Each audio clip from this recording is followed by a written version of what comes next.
Yo, what's going on, high flyers and ring technician? It's your boy, Earth Smack the Mad Scientist. And it is your boy Infamous. It's so good to be back after being gone so long, man. Yeah.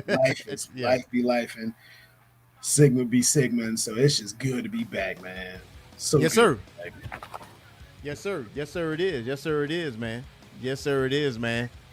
So, man, we got a jam-packed show for you guys today, man. We got a lot of stuff to cover, man. Some new news, some broke. Like, since we talked about what we're going to cover today, obviously, y'all already saw in the thumbnail, Kyle Fletcher and Kris Statlander, AEW All Out, was just this past Saturday. And we got to talk about the PWI list for the men came out and met with a little bit of controversy, as well as Gail Kim has been on a Twitter rampage, and she has not been she's not been well received. She's not been well received. And also, we definitely gonna talk about ESPN and their grade for WrestlePalooza, and a rather unbiased grade. Yeah. So we got a jam-packed show for you guys today, man. But first, we gotta address some comments about with Gail Kim. Now, with Gail Kim, she's been, on a Twitter rampage. She talked about death matches. She's saying there was basically, I think the head of GCW, it was like some clip of a death match transpiring, and she commented and said it was pure trash, right? So that got a little bit of backlash, right? And, from other talent or whatever, like some people took it to the extreme as far as like responding. It was like, you had no talent in TNA and all this other stuff. I'm like, wait. Two things can be right at the same time. Like, you could disagree with the point, but let's not forget Gail Kim, what she did with TNA and her feuds with Awesome Kong and the other TNA Knockouts division. So, that kind of blew over the water. That didn't really offend people much. But today, hey, she went after Riho. She went after Riho, and I got to pull up. I got to pull up the intel. I got to pull up the information here, man. You got to give let's me. see this. Like, come on, one quick second, because it's a little. I can see where she coming from, but she get flamed up, man. She get flamed. She get flamed up. I can see where she coming from, but at the same time, sometimes you shouldn't say anything. Like, it's best not to say anything. So let me see if I can find this thing. So sometimes it's better to keep your opinion to yourself. Sometimes it's best to keep your opinions to yourself. Sometimes it's best that way. So okay, so yeah. So let me share this up right quick. Like, so let me pull this up here. All right, yeah, there we go. We getting there. So it says she listened to the whole clip, and she was talking about something else about like Riho. She's like, which I said I didn't want clips, but that's fine. The only issue that I had was that he made a comment about her teeth, and that was about Jim Cornette. Like, that was kind of like how the whole thing got started. Now, I will say I haven't watched AEW in a very long time, but when I did watch Riho, and nothing against her at all, because I am the biggest supporter of all women who want to make it into this business. But I did feel uncomfortable watching her because the camera shots would go up her skirt, and she always dressed like a very little girl, and it felt improper. And she was talking about like way back when. Oh, I wasn't even paying attention to none of that. And I don't know if she was referring to her match. I've never seen the camera angle go up her, go Yeah, up her skirt. I don't think I've ever seen that. And unless she's talking about like a match with her and Nyla Rose, where she was the first like AEW Women's World Champion. Way back when. But even then, though, I was paying attention to the match. I didn't care about none of that other shit. I was somewhere else. But she's also said, I'm also into very believable wrestling. Not everyone is, especially nowadays. And it was very hard for me to believe a little girl that was being portrayed of that size was fighting the women they had in that division. That line right there is where people flamed her up. And she said she put it in the context. She said, I find Io, Mia, Asuka, Kairi, Lei Ying to be more believable, and I don't feel uncomfortable watching. So this line right here. People love Rio now. Let's put that out there. They start reading Gail Kim for filth. I mean, people started blocking Gail Kim like right off rip. Some people are like, yo, you need to shut the piss up. Like, nobody comes for Riho. Like, Tony Khan booked Riho every single week to prove a single point.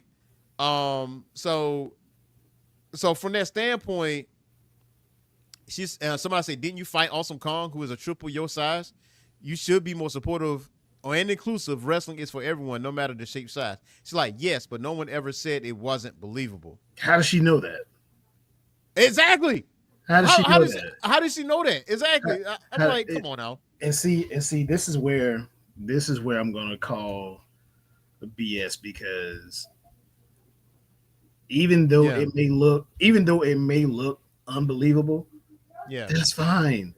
That means Riho's the underdog in it because of her size. For example, when Alexa Bliss defeated, I've seen Alexa Bliss beat Nia Jax. Yes, straight up. But to Gail Kim's point, what she said was, she was like, "Oh my God, read the twist." I said I saw one show, and I felt uncomfortable with the little girl outfit. So you saw one show, and decide, you know what? I'm gonna just base my opinion off of that. See, that's coming around the same lane as Booker T. Because when Booker T talked about the Young Bucks and the Gummy Bears or whatever in that spot, and he said, I don't really watch AEW like that. Then, brother, how can you comment on that? How do you know that's not part of a storyline? How do you know that's not a callback to something? Why would you make a negative comment about something and you say out your mouth, you don't watch AEW like that? And Gail Kim says, I haven't seen AEW in a long time. But you just decide today to get on Twitter and just say this about Riho.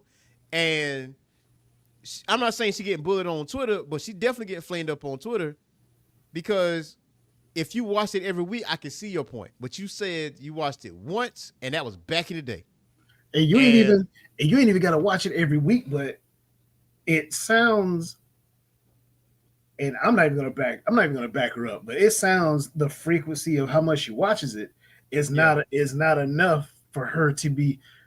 It's not enough for her to really make an opinion on Riho, because those who love Riho know, we know what she's wearing, and we know she's going to give us a good show. I've seen her wrestle in person for AEW, so I know when she comes out, as soon as that music hits, okay, cool, it's Riho.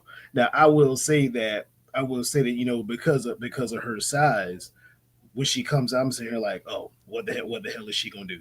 Once that bell ring, that thought goes out the window, and she gives me a good show. And from that point on, I'm I'm glad I was wrong about Riho, because I just had a lot of fun watching her. So if the frequency of you watching certain wrestlers is not that high, if you're not watching wrestlers that much, then you really don't have the room to make an opinion. Because for Booker T to make his comment about the Young Bucks, come on, them guys been in this business long enough.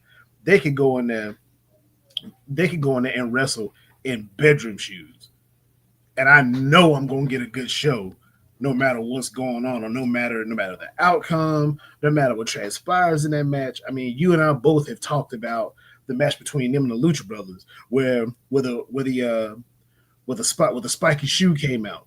Again, one of my all-time favorite matches.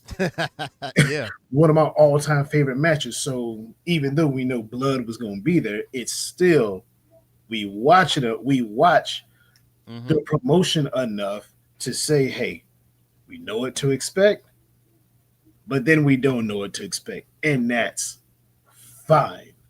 Yeah, and that's fine with me. But it's 12 months out the year, you watch it once.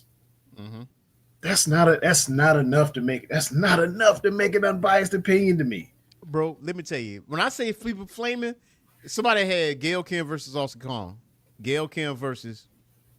Wow. I was like, no. And I've got nothing against Gail Kim. I'm a fan. Neither. Me I'm a neither. fan. It's just my question is, did you decide to go after Rio because she's Asian just like you? Because when you try to make your point, you also Hmm. chose other Asian wrestlers. And I get I don't want to get race into it, but you could have Yeah. came and said, I seen Alexa Bliss go up against Nia Jax. I seen any other wrestler go up against any other women's wrestler that's not the size of Nyla Rose go up against Nyla Rose and possibly beat her. You could have it. And those that's flaming her, they're probably not even thinking about fellow female Asian wrestlers. They're just like, yo, Rio's dope. And they're probably comparing the two, Rio, Hmm. Rio and Gail, and everybody's like, well, hell, we've Rio a lot longer than we probably like you. And they're probably in AEW. Of course, AEW is doing amazing, but I just feel like they may have said, "Yo, we're going to come to the defense of Rio because we love Rio," and these probably ain't even super fans. These are probably just casual fans. That's like, you say nobody said your match was unbelievable. Yeah. How do Like you know that? that. Did you watch the match between her and Mercedes at All Out? Did you watch that match? Like another tweet was like, listen, targeting Rio after she had a great match with Mercedes is definitely a choice. Like you could have Oh, just went on about your day, gonna not shut your say ass shit, up. say nothing, say Nothing. nothing, Nothing. and none's the wiser. Like you, the deathmatch thing, I get where she coming from because at first glance you might say, okay, that particular situation is trash or Mm-hmm. whatever the case may be. And then she was on Busted Open today. Now I haven't like watched Busted Open anything like that, but I know Dave LaGreca put up valid points from what I understood about death matches, and she understood it. So it was kind of like it was a interesting dialogue. Now Gail Kim is not being completely ignorant, and she's saying like, "F y'all, this is what this is." She's welcoming opposition with that, Mm-hmm. but at the same time, you only watched it once when it came to Rio. So It's not yo, enough to make that opinion. yeah, Not on Rio. It's absolutely not enough on Rio. yeah. So whatever That's you saying is invalid off top. that's Like off top. that's like me saying I watched that's like me saying I watched Daniel Garcia one time, and all I saw was the dance, Yeah, and I yeah. watched maybe half the match, and then come to find out, no one has ever told me how good Daniel Garcia is. Because my understanding, Daniel Garcia has tore it up on the indie Mm-hmm. circuit. Yeah. We didn't even talk about prior to when he got into the Jericho Appreciation Society when he was ripping it on AEW Dark and Dark Elevation. My God, if nobody's ever seen some of those matches on there, and now he's a death rider. So Yep. Yep. Yep. it's if I've only seen Daniel Garcia wrestle once, Yeah. it's hard for me to say how good he is because if and for fan and I only chose Daniel Garcia because I'm a fan of Daniel Garcia and I've seen him wrestle plenty of times and I think he can get it done in the ring.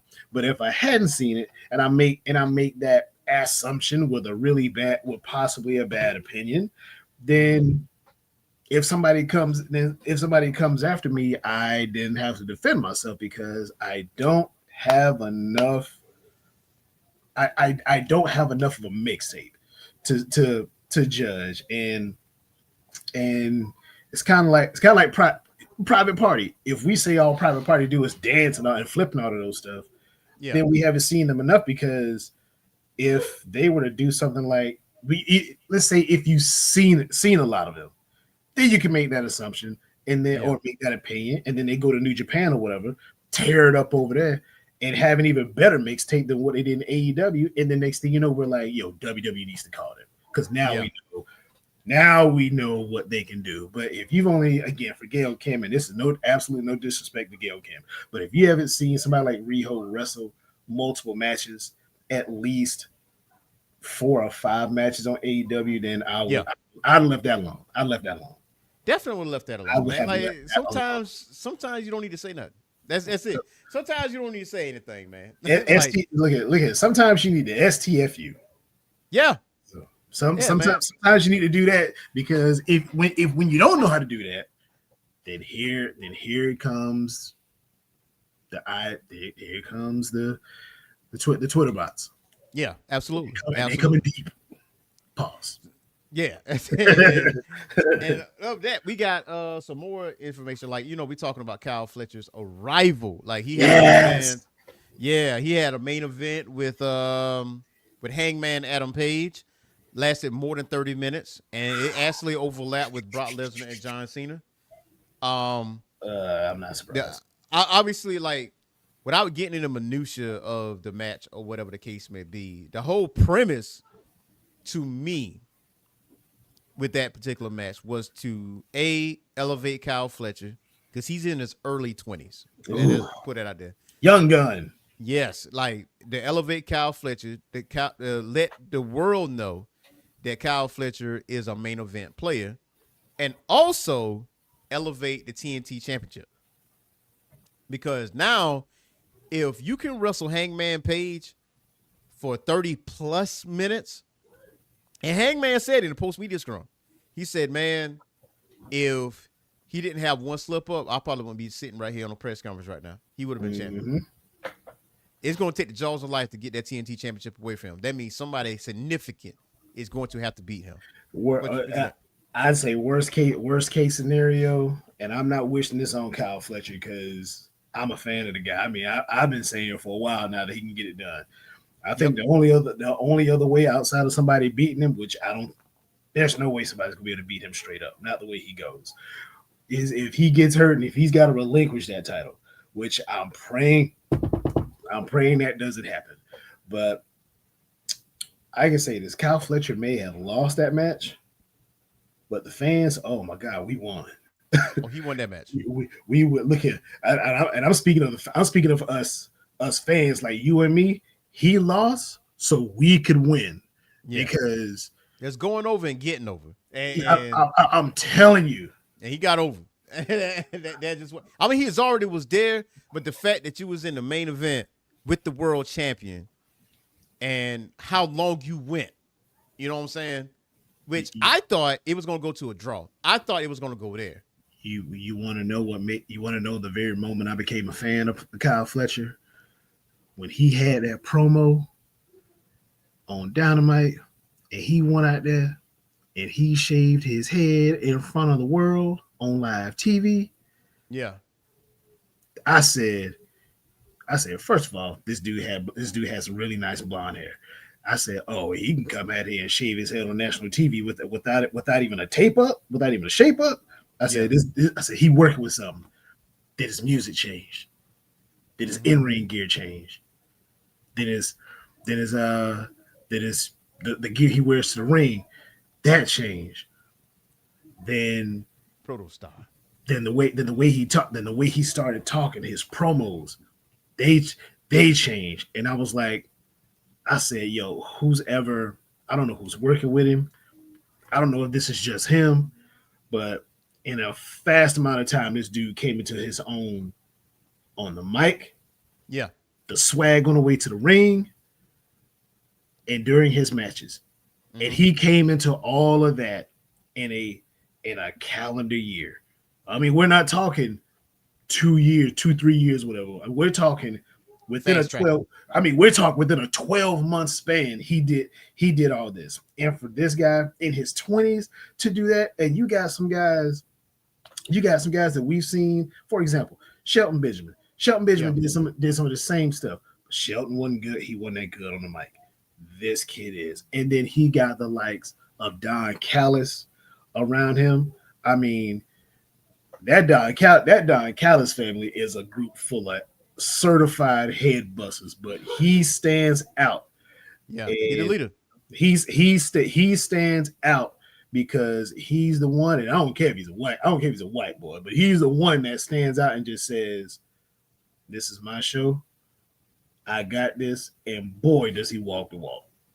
Oh yeah, he walked the walk. Bad day He talked the talk. Ooh, Listen, I'm look. This is one of your young guns. So, like, remember months ago, I talked about Ricky Starks. Like keep Ricky Starks. Like, do whatever you can to keep Ricky Starks. Now, Ricky Starks is at NXT. He's doing pretty good. He's doing pretty well over there at NXT. I still feel like he should have stayed in AEW because for me, after that match he had with Bryan Danielson, that for me that was a defining moment for him. But he made a decision. That's whatever makes him happy. To get him where he needs to go. Kyle Fletcher is another one.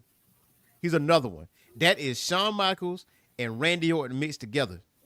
That is who Kyle Fletcher is. Kyle Fletcher is Kyle Fletcher. Don't get me wrong. But when I see him, he does remind me of Shawn Michaels and Randy Orton intertwined, like mixed together. I see it. And he has the swag. He got the mic skills. He's doing what he needs to do. He could be a heel, or he got potential to be a baby face as well. Not one of those like, hey, I'm gonna high five everybody, but one of those edgy type of baby faces or whatever the case may be. I love the fact that he became the TNT champion because I felt like that legitimized him in ways, because I know like with Adam Cole's run as TNT champion, it was okay. But I really wanted at the time, especially at All In, I really wanted Kyle Fletcher to be that guy. Like I really wanted him to be that TNT champion. But now he is now. So that's neither here or there. But he needs to hold that title for a little minute.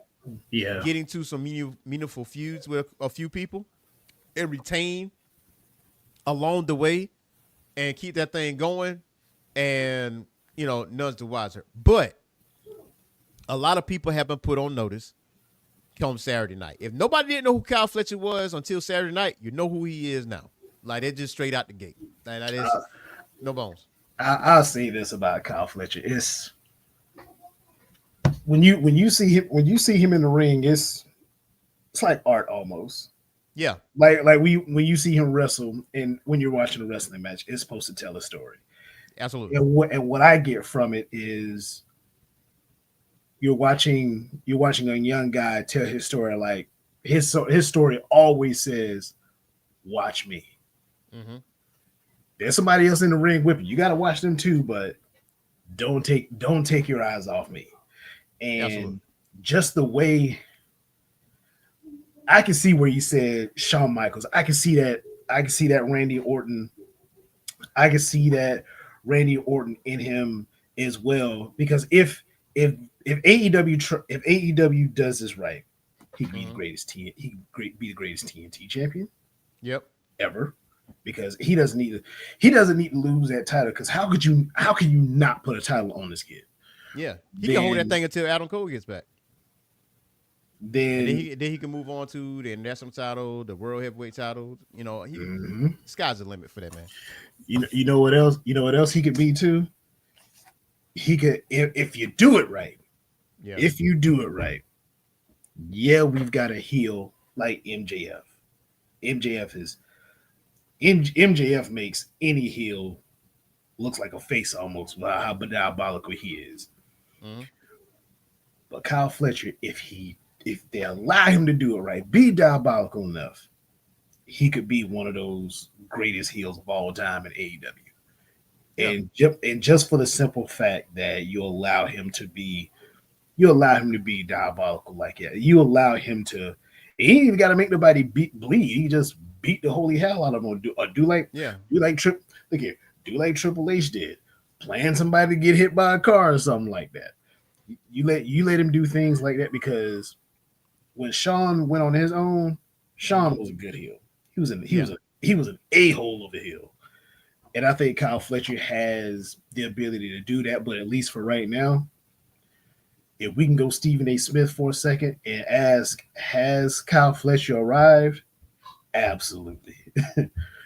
Absolutely. He's arrived, and I'm just waiting to see what else he's going to do. But that TNT title, it doesn't need to go anywhere but stay on him.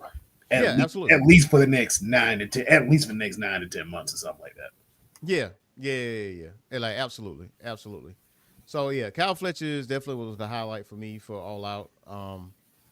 And also the next person is my girl Kris Statlander. She won the AEW Women's World Championship in a Fatal 4-Way, which includes Tony Storm obviously as a champion, Tekla, Jamie Hayter, and herself.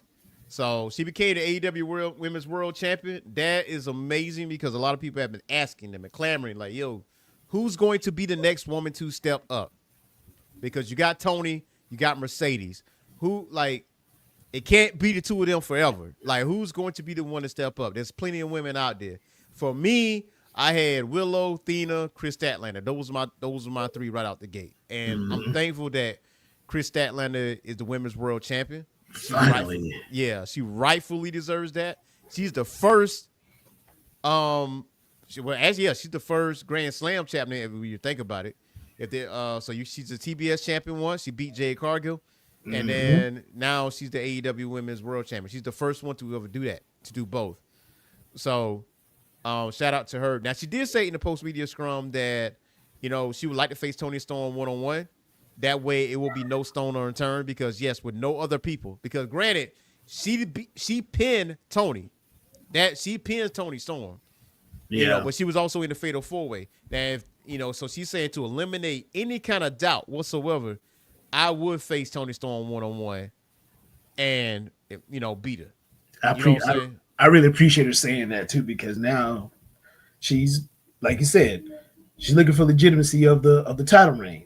Correct. And she defended the title on Wednesday. She defended tomorrow. Yeah, and let's also keep in mind, too, anytime that we heard Stat was about to be the champ, she got hurt. She acknowledged that. She said, listen, anytime I had some momentum, going for myself, I got hurt or my knee. Man, it was always that knee. And we've seen how, and I'll follow on Instagram. Anytime she'd be like, I gotta have a knee surgery, I'd be sitting there saying another dang old setback. Because she was supposed to be champ. Oh man, she was probably supposed to be champ maybe around COVID. That's how long we've been waiting. Yeah, Wardlow the same way. Yeah. That man still hurt. That man came back and got hurt a week later. Like, he showed up with the Don Callis family, like beat up Swerve, beat up Nana, and it was like maybe 2 weeks. Boom, done. Hurt again. Bad luck, man. Bad luck. I don't know what it is. Bad luck. It's not. I don't know. I don't know if it's like you can't say AEW misuses him because that's just the nature. AEW can't misuse him because they don't get a chance to use him. Right. But he will be back. He will be back soon. I don't think it's like a 6-month, 7-month type of injury. I tell you this. I think it's something he got to watch. That's it. I tell you this much: if there's anybody, if AEW is still doing the whole tack on for injury time or whatever, boy, I know he got a lot of injury time tacked on to that contract. Oh yeah, he got some. He got some stuff tacked up. I'm gonna be during at 55 by the time his contract ends. Folks, I'm only 42. Nah, but like I said, he's not going for a long time. You know what I'm saying? Yeah. It just, it's I guess a nagging injury. I'm not sure which injury it is. I didn't research. I just know he got hurt. But I hope it ain't leg related. No, I hope it not. But as far as like Kris Statlander goes, she defended her AEW World Women's Championship against Mina Shirakawa on Wednesday night, and also that's Tony gonna be Khan. fun. And Tony Khan has got an announcement. A lot of people speculating this is the announcement that's going to be the women's tag team titles, and I hope that's what it is. Well, I hope so too. Yeah. Now, but that kind of puts things in an interesting perspective now because Kris Statlander has a lot of story with her. She got a story with Toni Storm because she pinned Toni Storm. She can have that one-on-one with her. She got an ongoing storyline with Willow. She got something with the Death Riders. She got something with Harley Cameron. She got something with everybody. Technically, it's like she got branches of stories she can really mess with. Now, if done right, this reign can go on for months. You know what I'm saying? Mm-hmm. And you can actually, go a character change too. Like she's a baby face now. Like what if eventually she end up becoming one of the Death Riders? You know what I'm saying? I thought that was going to happen. I thought so too. I thought that was going to happen. Which I'm glad it didn't pull the trigger quite yet, though. I'm glad it didn't do it. But like let her have her run. But like you can really expand her title reign to what it needs to be because I think the play here is the whole overarching theme of All Out was that we going back to 2019 because the Jurassic Express is back together, the crowd going crazy. Riho is back, had a phenomenal match with Mercedes. Kyle Fletcher showed his ass on the main event. Have us really thinking that he was going to be at, Hangman Page at some point or another. Kris Statlander is the new woman in charge at this point. So she's right here with Mercedes and Toni Storm. She's right there in that conversation now because she's the champ.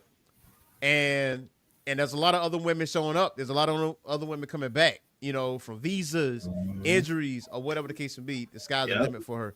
So, and Toni had openly said, like, she's not going anywhere. She's an AEW lifer. She will retire. I saw her say that. In AEW. Like, you know what I'm saying? So, because she's herself. She's being authentic. It's like she's being appreciated. She's getting time off she wants. She's getting the rest of the people she wants. And that's the freedom.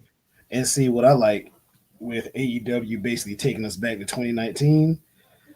Tony Khan basically said, he probably went to the meeting and said, look, I got an idea. Well, what's the idea? Let's make up for what we lost in 2019.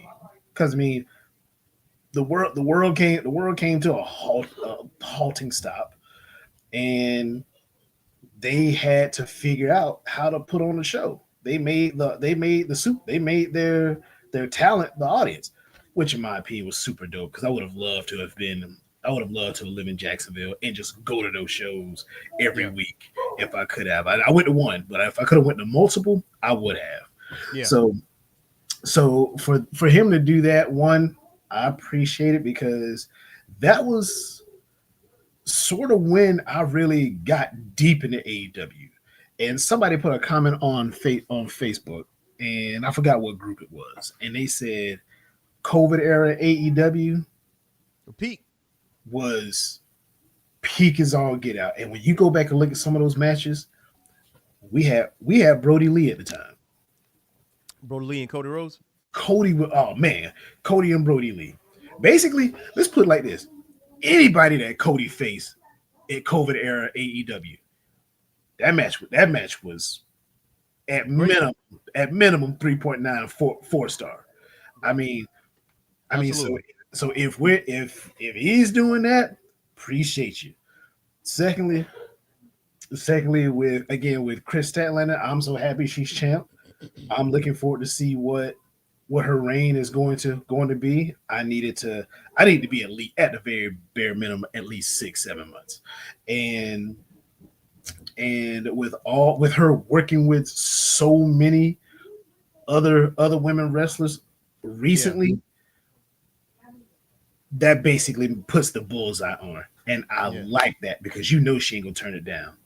Absolutely. And Mark Scott says Toni would never go back to WWE, especially how they did her with that angle with Charlotte. I would never forget that. Mark.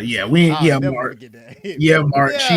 We would never forget that. Yeah, Mark. She ain't going back to WWE because, and there's no knock on WWE, but I feel as though there's enough blondes in WWE, and I feel as though she'll get lost in the shuffle because I just feel like she's going to get lost in the shuffle over there, and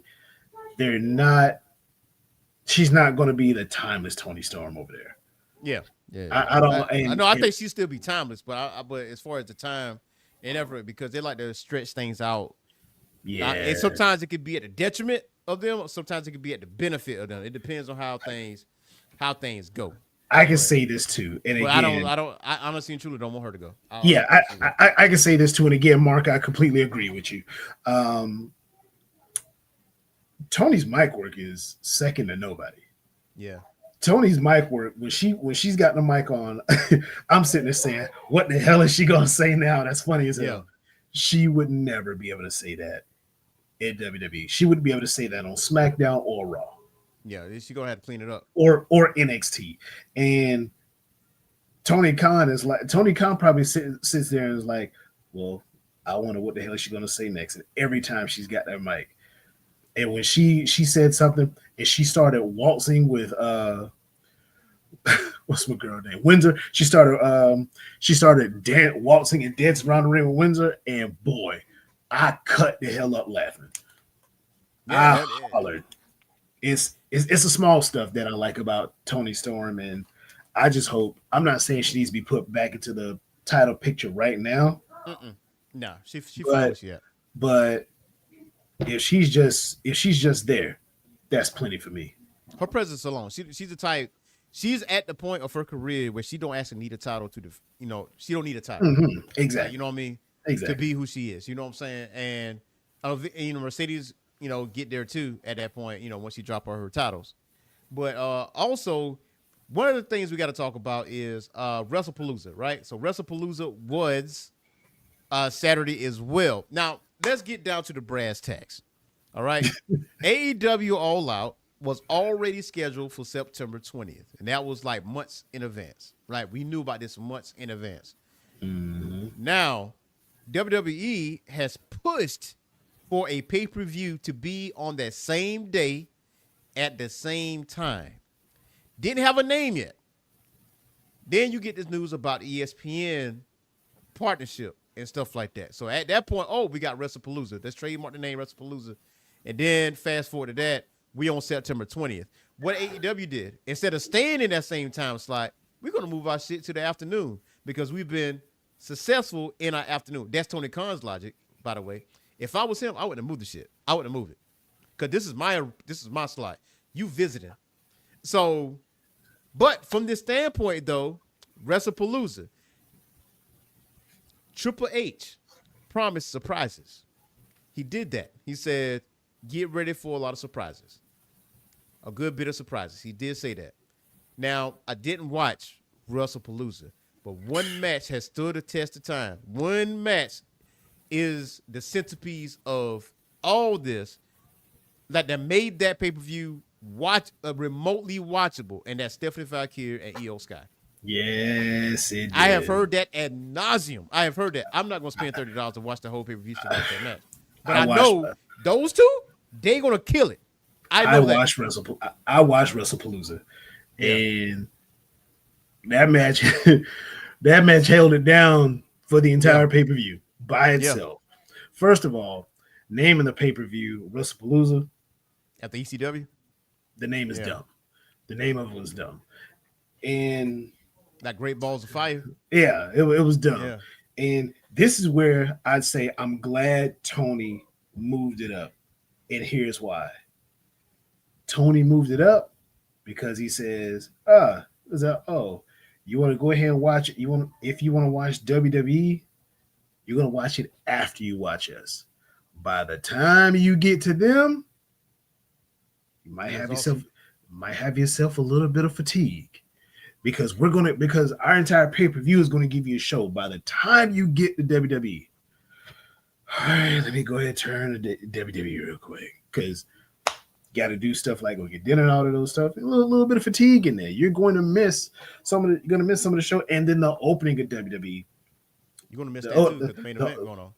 Exactly. The opening of WrestlePalooza. They're showing old clips of ESPN and everything, old clips of WWE, showing basically how it's all coming together and stuff and everything. And then it opened up with Triple H, and then of course they started off with Cena and Brock Lesnar. And just like I got my little note down here, if Brock Lesnar ain't juicing, because gold red, I've never seen him that big. Like, he came out looking like a complete monster. And I just thought the matches were so outside of Stephanie Valkyrie and Io Sky. Tore the house down. Everything else, I ain't got to watch the match though. That shit was fire. I ain't got to watch it. Just the name everything else. I know that thing was going to be. I knew they was going to kill it. That's just straight out. Straight out. I'm for real, man. Everything else. My thing is this though. Okay, you bragged about the whole idea because Bryan Danielson said it in a way. He said, "Okay, Tony Khan is more open for collaboration, right?" Yeah. WWE is not open for that. WWE's goal, single-minded focus, is to straight up destroy AEW as a competition. They got to do better. They want to kill it. That's why they've been counter-programming the past few months, and like putting on these different shows, especially during All In week or whatever the case may be. That was their single-minded focus. Nobody can tell me otherwise. Like these dates, why are you putting these dates on the same date, right? Tony has been moving them to afternoons. But also, you got to keep in mind, like to what you're saying, AEW shows run long. So they're going to run 4.5 hours at least, right? So by the time you get to that main event of AEW, the new show, WWE, is going to start. But you ain't about to change the channel right off rip like that. No. Because you already invested in what's going on, and you want to see the end result of this main event. So, yep, exactly. Which is smart. But at the same time, if you ran it the same time as WrestlePalooza, you still would have outlasted WrestlePalooza because you would have still been the last thing everybody would have been talking about. Because WWE is not going to run a 4.5 hour show. No. There's that, right? So they still going to get the last laugh regardless because they're not going to run that show. But this is also on a business standpoint, this is your first. All right, bragged about the partnership with ESPN. ESPN is the biggest sports broadcasting channel in the world. Like, period. You know what I'm saying? You bragged about that. No one's even a close second. Can't even talk about AEW no more on ESPN because of that partnership. Because AEW column is gone. Right? Mm-hmm. So, which is what your goal is, because you're trying to corner the market and push AEW into a corner where they have very limited options on where they want to go as far as TV deals, renewals, whatever the case may be on the business end. First official pay-per-view or PLE, whatever you want to call it, on ESPN. And check this out, because I know y'all been seeing it online. I know y'all been talking about it. But ESPN gave it a 5.56 overall rating. Now, the ESPN Combat Sports reporter Andreas Hale gave the show a C-letter grade, and here's what Hale wrote.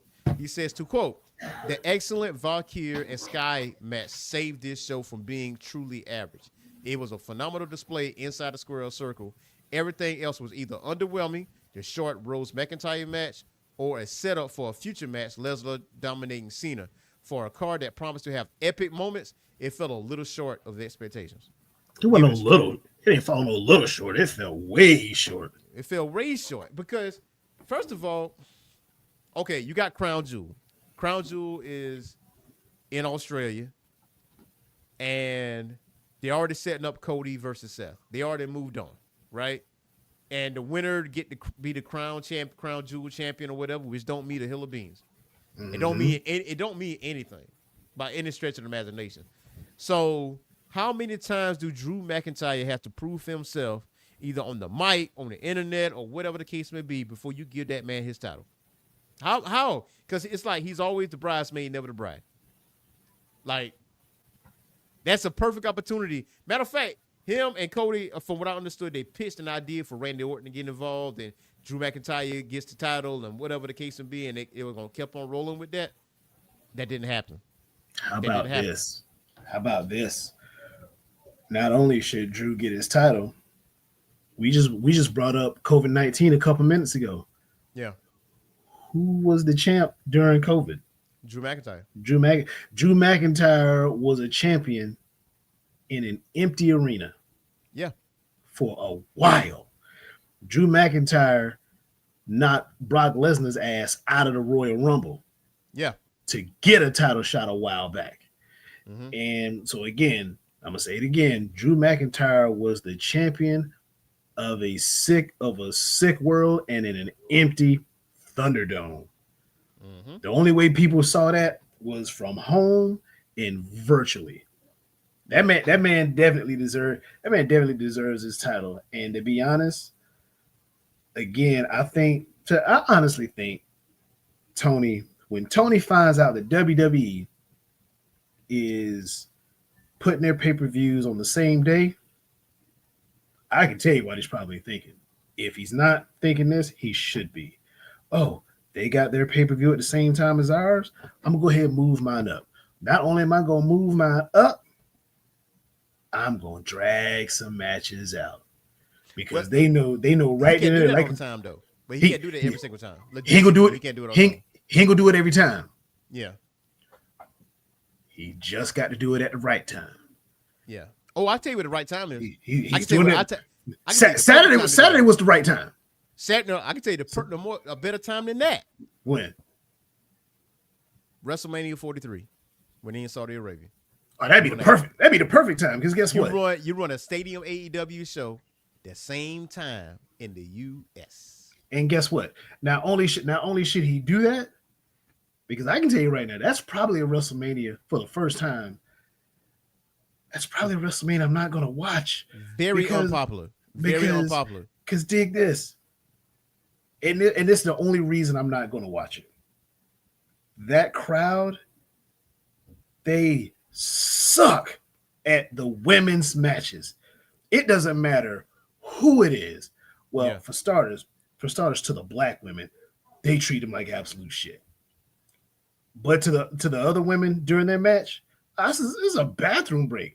I heard somebody call it. I seen somebody call it online. They call it get ready for bodysuit mania, because you have to think this is the spectacle right here. This is the one where the superstars, the over the top ring attire.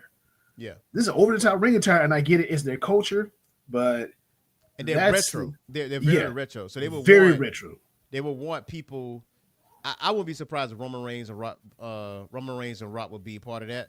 You know what I'm saying? I think they probably will be. But I'll tell you, the perfect time to do that is AEW in the United States, a big event during that same time at a stadium or an arena, and selling it to one guy. He said, "Oh, I see your company sold out on you, huh? But come on, sign over. You tired of dancing in your videos? Come sign over to Death Row." You know what I'm saying? Because at that point, there's no turning back. Like, I know Triple H sees this. I know he sees the train coming. I know he does. He can't do nothing to stop it. He know it does. But, at the same time, that's the perfect time to do it. Also, the first match, Cena and Brock Lesnar, right? That thing lasted how many minutes? 9 minutes? About 8. By 8 minutes. By 8 minutes and some change. Right. So, let me vent for a second. This guy is the leader of your PG era. He, by all intents and purposes, and it ain't even close. He is a new age Hulk Hogan without the racism. That's who he is. You know what I'm saying? Kids cried at the end of that match.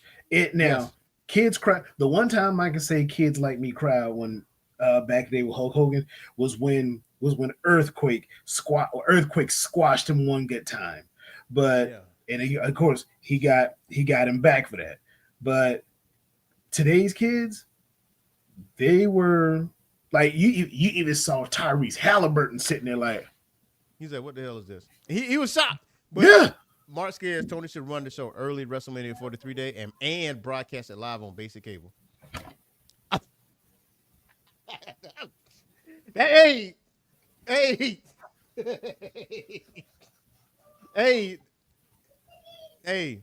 That's all I'm saying. I see no. That's an easy lick. That is a easy, so easy. In fact, that Bully Ray, who is contracted with contracted with WWE, said if you want to do this, do that WrestleMania 27. That's how you do it. That's good business at that standpoint, because now it's going to be difficult to push that fan base back over to WWE, because they already got so many dislikes for that announcement for WrestleMania being in Saudi Arabia. They're like, that's terrible. It's terrible. You mean to tell me general discourse? You mean to tell me that you're gonna go to Saudi Arabia? Yeah.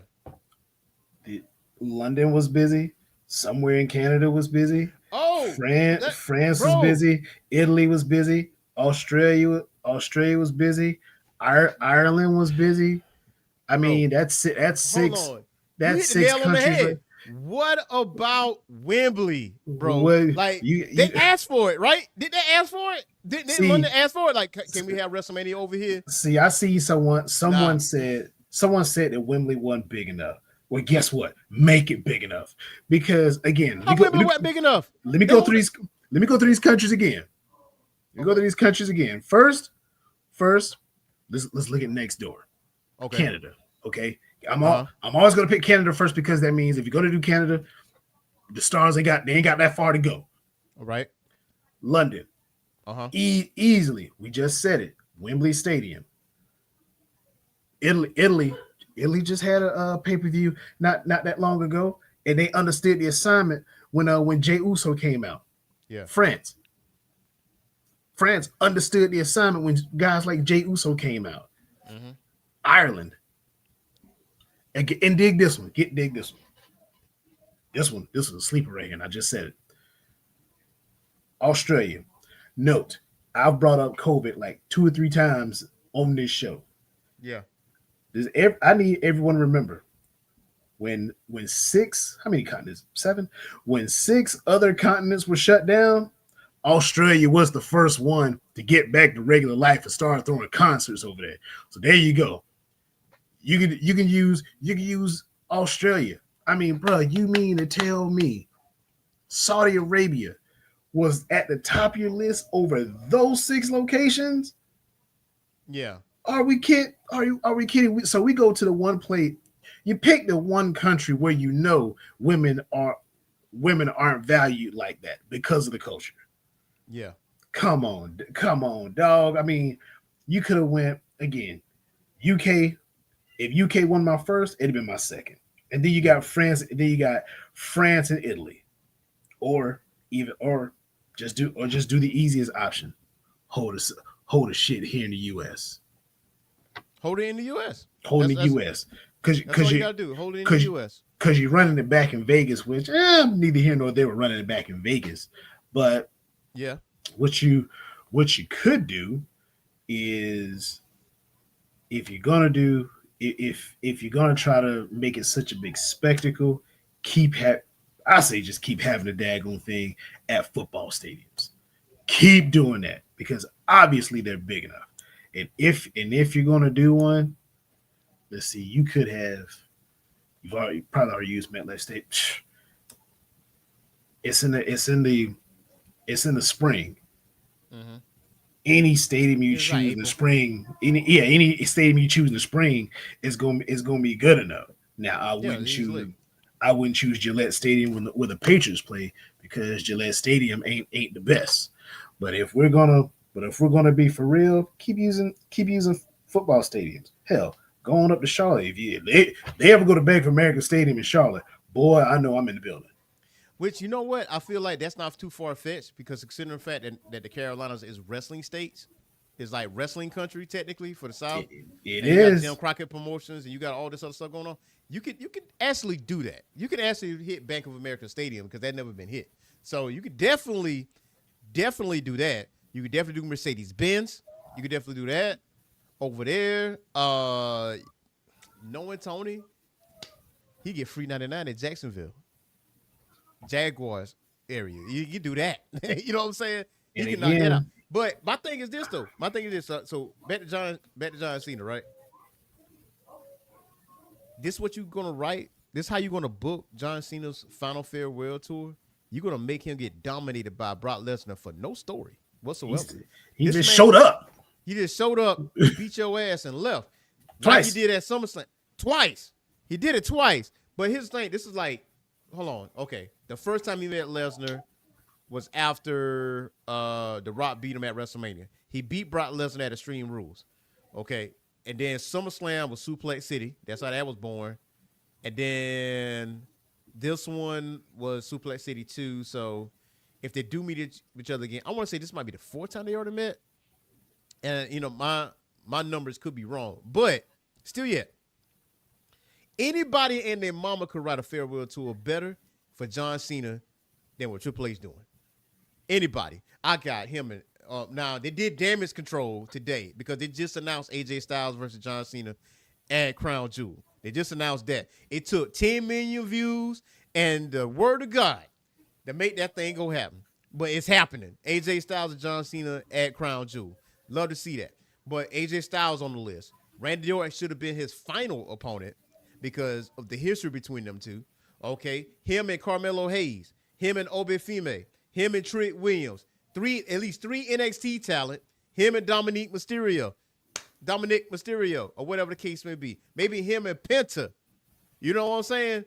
Like, on the way out, have unique matches, but sprinkle that in with some nostalgia type stuff too. But anybody and their mama could write a better farewell tour to John Cena than this right here. And John Cena went on record because he said, I don't pick my opponents. He said that straight out. I don't pick my opponents. It's almost like, it's almost like he called Triple H a bald-headed bitch. I think that's what he called him without saying it.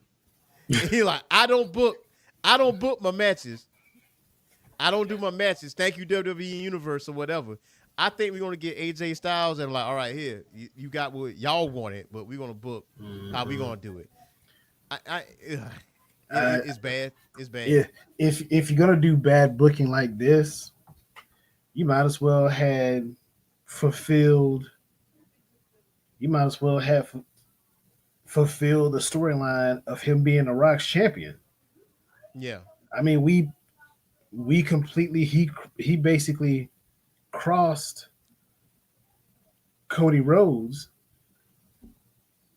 and The Rock came out of nowhere to be my champion. That wasn't even done. Yeah. But here's what he says. He said, I do not choose my opponents, but I, even through tough time, always listen to the fans. AJ Styles, are you listening? Better yet, Triple H, are you listening? Like, see, you know what I'm saying? So, like, maybe like a few hours later, I want to thank Triple H for being flexible here, rewarding the true driving force behind Cena versus Styles. The fans. 2 posts, over 10 million views. So many of you let yourself be heard. Crown Jewel, Perth, AJ Styles. Like, I called this before this thing was even announced. I'm like, they're going to try to do damage control, and they're going to give us AJ Styles and Cena. They're going to do that. You know what I'm saying? You can't just have 2 flops. Matter of fact, because Crown Jewel is on ESPN too. They can't have 2 flops. Right? Oh, no. But Seth Rollins and Cody, not for nothing, that match is meaningless. Yeah. That match is meaningless. Like, there's no stakes for that. But AJ Styles and Cena, that's worth the watch. And you know what? You remember how Survivor Series used to be like brand versus brand? Yes. Those two should be facing each other at Survivor Series doing brand versus brand. I wouldn't even go that route because they don't even do that no more. They don't even do brand versus brand no more. They kill that. And that's where they should, because it brought back the competitive nature between the 2 brands. And then once it was like All-Star Weekend, East versus West, NFC versus AFC in the NFL. And once it was all done, we got back to the business of SmackDown, of Raw. I think the only time that brand versus brand was done right was when Randy Orton, who is it? Randy Orton was on one side, Shawn Michaels was on the other, and you had like Bobby Lashley, you had King, you had Big Show, and Randy Orton was the sole survivor. That match was a war. That's when Undertaker showed up. Or whatever. That, to me, that was the best brand versus brand. Like, it hasn't been duplicated since. You know what I mean? So the one time I liked it though is when NXT got involved. And Triple H stood there with them. Yeah. And they invaded. Was it SmackDown? They did Raw and SmackDown. They invaded Raw and SmackDown, and Triple H was standing there with them. Yeah. And they stood behind him. Triple H had them looking like an army.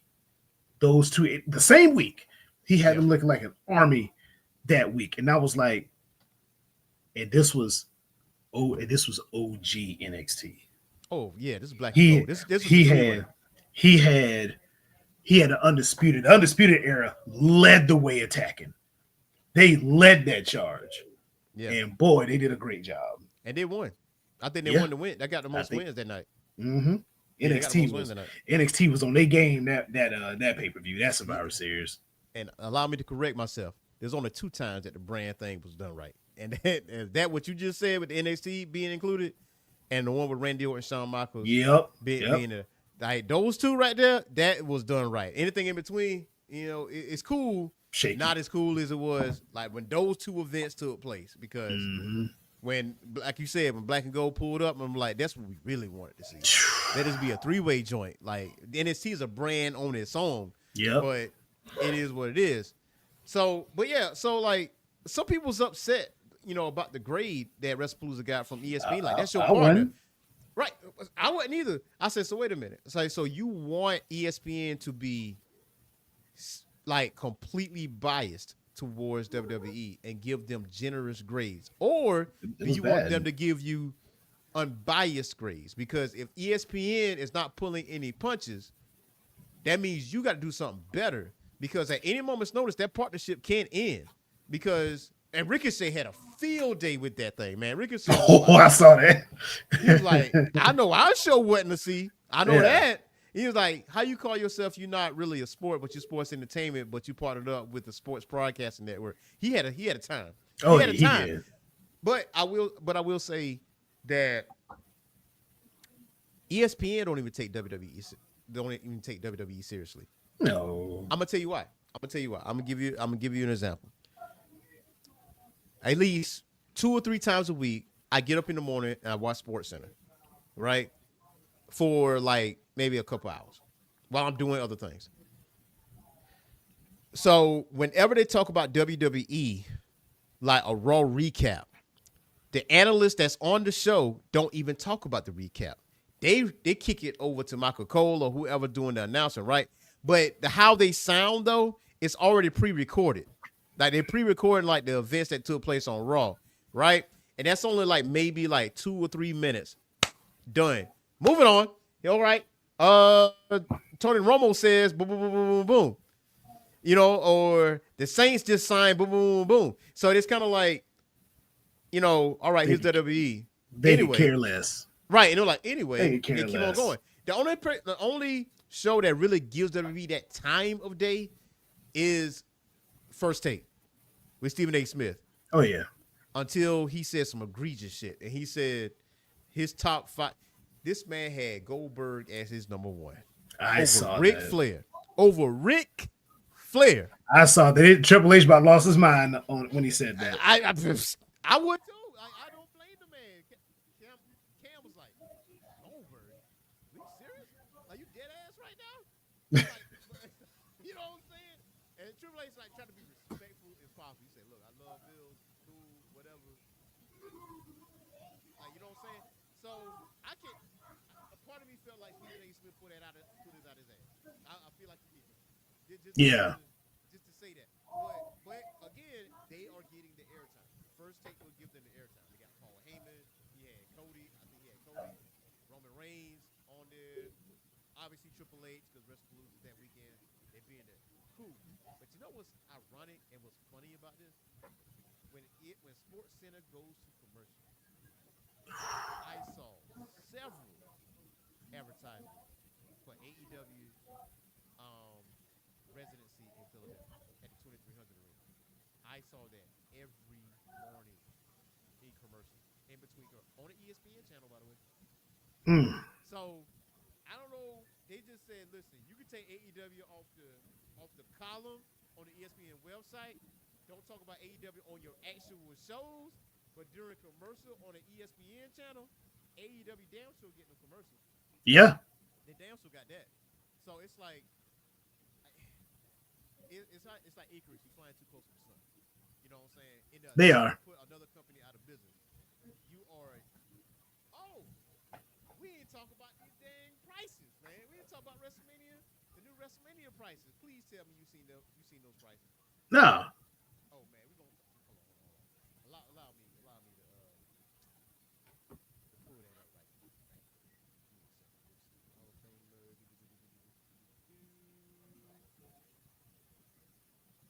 Hopefully you have a speedy recovery, Papa Niven. She's dealing with an injury right now. Okay, there we go.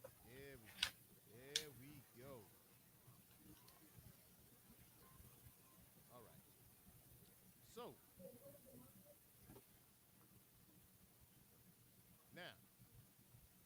right, section A1 floor is $8,998. Section B on the floor is $3,868. Section R101 is $2,200. 100 level is $1,495. The 200 level is $1,300.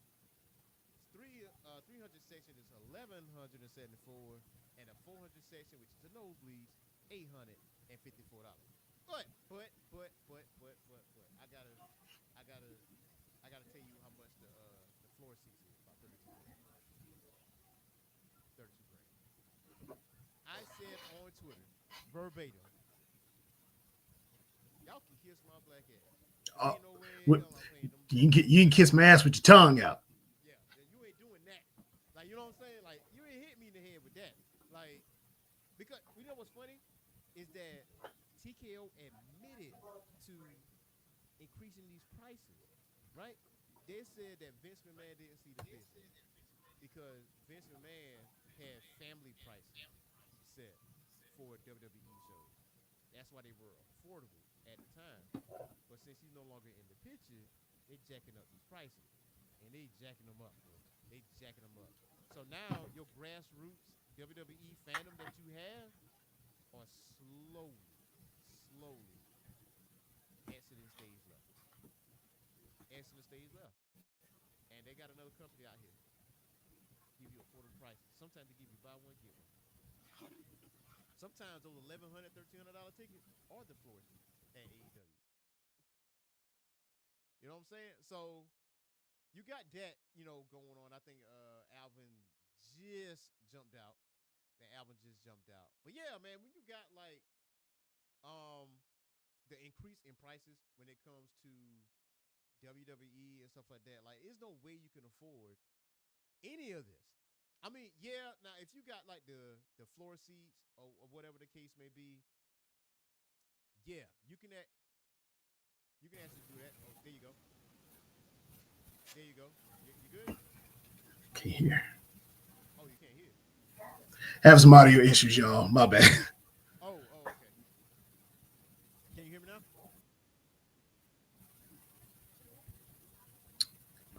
Can you hear me now? How about now? Can you hear me now?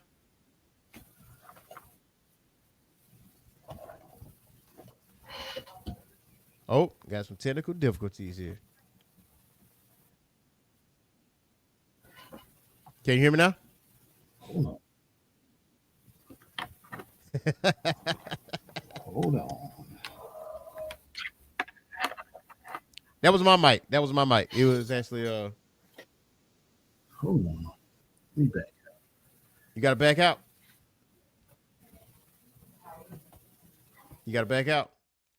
All right. So, also as Alvin is trying to handle his business, but yeah, like I said, like with these tickets, like you look at the $1,100 tickets. I don't understand why would you increase the price of these tickets? Like I understand you trying to get the celebrities a part of this and all this other stuff, but it's not right. You know what I'm saying? It's not right to actually do this type of thing, especially when you come like the PLEs, pay-per-views, or whatever the case may be, like the WrestleMania. Like you spending 32 grand for floor seats, man. That's a whole card.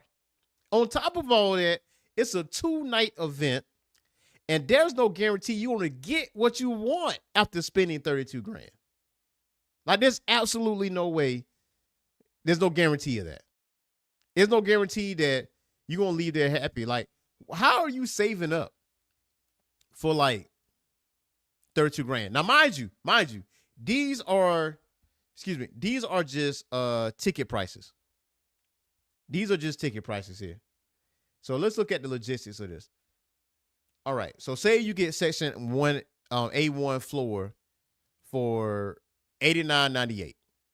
All right. So for $89.98, you take that ticket price, not counting food, not counting drink, not counting plane tickets, not counting hotel costs, and also WrestleMania is multiple days. Can you hear me now? Yeah, there we go. Okay, yeah, we good. So yeah, I mean, when you look at these prices, man, these some terrible prices. That's But awful. I could go to an AEW event like any day of the week and be like, I'm cool. And there's no guarantee that you're gonna get. Like I said earlier before you jumped off, there's no guarantee that you're gonna get what you want after you paid all that money. No.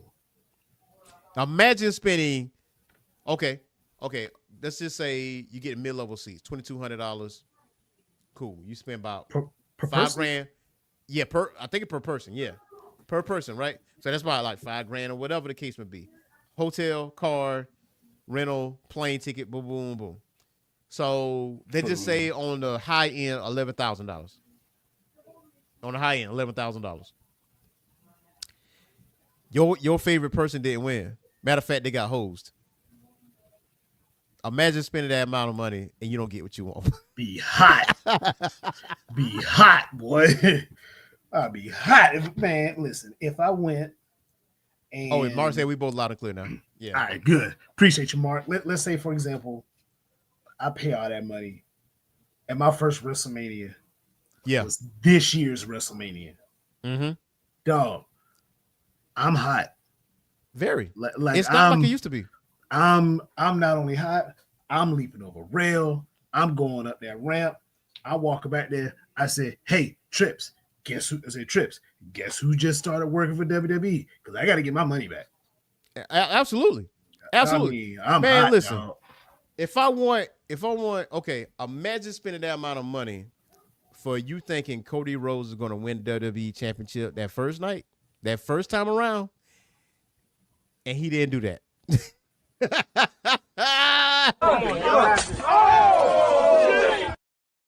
Easy.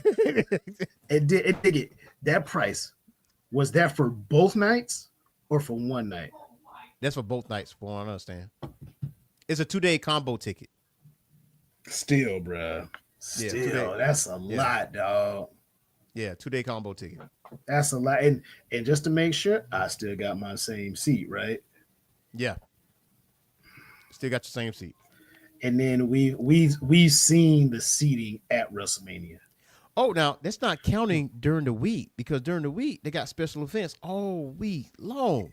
And then all week long. And other wrestling shows that's capitalizing off of WrestleMania in general by having like other independent shows during week, like Wednesday night, Thursday night, whatever the case may be, because they're trying to get that money too. Like, you know. Here's my question about my seat. And I've always gotten mad about this. Yeah.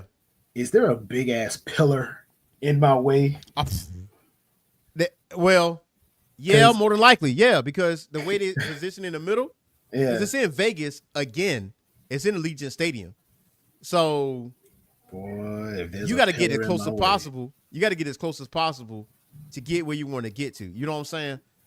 But it's not a good experience. It's not a good experience. But I will go to WrestleMania week and don't spend a single dime on WrestleMania itself. To go to the other wrestling shows. Man, look, I'm gonna go to the other joints. Man, look, I'd go to WrestleMania week just for the exposure, and because you're gonna accidentally run into somebody. It's gonna happen. Yeah, of course. You gotta run into somebody, and that's your moment to get your selfie game on. Yeah, and of course, maybe attend some parties here and there. Yeah, they'll go eat somewhere. Go eat somewhere where you've never eaten before. That's my rule. If I'm out of town, I'm not eating at a chain. Right. So of course, you could do all that and only spend a few hundred versus a few thousand. And I'm in Vegas, so I'm gonna go to Dre's. I'm gonna go party over there. We Gucci over here. You know what I'm saying? I ain't gotta go to WrestleMania. I can go to the other wrestling shows. I can go to a GCW show because they're gonna have stuff all week, and I'm probably gonna check out the TNA show. You know what I'm saying? It's something. You know what I mean? But I know when AEW All In happened in Texas this year, which I am a strong proponent for them doing more big shows like this in the U.S. I understand going back to Wembley next year because that's what they're doing. Mm-hmm. But that week of events and stuff that was going on, that was actually pretty fun because some people got there like on Wednesday and had the time of their life. You know what I'm saying? But that's where we're at with this. But eventually, the grassroots fans of WWE is no longer going to be present. And then Oh no. that's kind of goes into what I was saying about flying too close to the sun, because all this effort to put another company out of business, to make another company look like trash, and they are casually ignoring you and doing their thing. You know what I'm saying? So It's gonna come back to bite him. It's gonna come back to bite him in the ass tenfold, because while you're fixated on trying to run down AEW, yeah, they're basically saying, hey, we're gonna do our thing, and when we do our thing, it's working. You do your thing, but you're trying to ruin our thing, and we do not care. We're basically we're doing A, B, and C. yeah. You're doing D, E, F, and that G shit that you're doing is trying to ruin us. You're trying to do stuff at the same time we're doing. Okay, bet we're gonna do this. I think the Lions. I really. They're basically AEW's like, let's bump this time slot up, and let's make some fatigue. Yeah, I think it has. I think some Lions got to understand as far as okay how WWE stands as a company, because nothing is wrong with the talent that's there. They ain't got nothing to do with them, but how they're running with their corporate practices.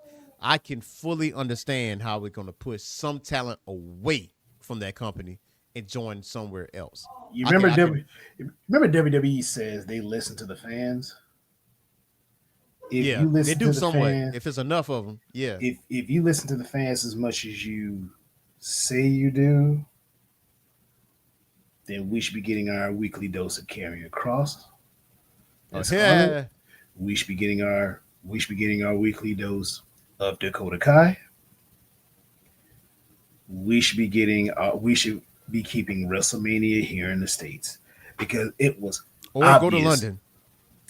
Thank you. It was obvious that women's talent, when they did that press conference, they didn't like it. Look, the best thing for some of them women is if they got like a hand injury or something, the way they ain't gotta perform and get booed, like I'll get out.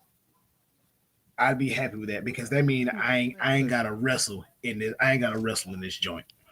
Let me tell you something. Shout out to Bianca Belair, because she doing this because I won't get fined. That with energy. She Marshawn Lynch the hell out of that. Yeah, she did that so I didn't get fined. I'll be like, all right, man, this is what this is. They, leaps and bounds and all that. She didn't want to do it. Nah, because like Stephanie Valkyrie, she was looking like, fuck is this? Like Andrade, like, nah. And he's gone. He ain't that no more. He gone. But like they were saying that he violated some type of practice or whatever it is. Not knowing what it is really, but he's no longer with the company. Like he got the formula for like getting out of contracts and can go wrestle somewhere else like immediately, because he's already got something lined up already. Excuse me. He already got something lined up already. Like he's good. He tagging MJF. He asking MJF, he said, hey, what happened with you and Mystico at CMLL Friday night? What was the result of that again? He already died there. you know what I'm saying? He already died there. Like we need Andrade El Idolo, man. Come back to the fold, bro. What's that constant meme on Twitter? I love professional wrestling. You know what I'm saying? Like that's his thing, right? So he already died in Mexico, dog. He's just getting his ducks in. He's getting his ducks in a row, right? And I think the whole thing with AAA didn't go well with him either, because he's definitely a CMLL guy from what I understand. We'll definitely see what happens with this. Now, also one more thing before we get up out of here is the men's list, the PWI list, got released today, and some people were a little upset. Some people wasn't upset. You let us know what you think, but these are the top 10 PWI list. Cody Rhodes is number 1.